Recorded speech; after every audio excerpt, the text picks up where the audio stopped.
Hi, it's me again, Tony from Noēsis. Thank you very much for watching. We're going to talk about inertia here now. How would inertia apply to what we do? Well, as you can see, it's very central.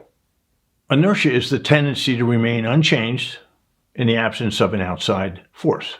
Now, this is either Newton's first law of motion, or perhaps it's a handy metaphor for human sustainability. Let's make it the second one. After all, that's why we're here. So humans don't understand the evolutionary triggers that give birth over and over to repetitive and ruinous choices. The idea that 2 million years of evolutionary baggage is weighing on us at all times is not a hard sell. Or is it? Because if it's so easy for me to point that out, and it's so easy for you to understand it, then why can't we identify that phenomenon alone as being at the center of all human turmoil? Well, we now can, and in fact, I just did. So look behind me at the human evolutionary timeline. Watch me identify 2 major examples of inertia, and then watch me pinpoint the outside force that altered both of them. Are you ready? Inertia 1. 2 million years ago, Homo erectus appeared in the African Congo Basin. That inertia lasted 1.7 million years. What altered it? You and me. Human beings first appeared around 275,000 years ago. We're not certain how, but we are certain that it happened. How? Here's a hint. I'm here and you're there. We exist. We can agree on that. So our appearance altered Homo erectus's inertia. We then formed another inertia, didn't we? And that one took us to all corners of the globe.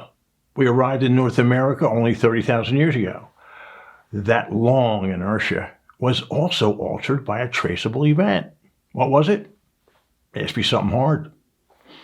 By 20,000 years ago, we settled down into increasingly larger groups. And when larger groups turned into villages and then into cities, we needed food. So an agricultural awakening took care of that. That event altered our inertia yet again. Collaboration was now slowly discouraged, and acquisition took its place. So acquisition became, you guessed it, the third and final inertia. Let's key in on this one. The inertia that we took up by the events I just described has no visible outside force that would alter it.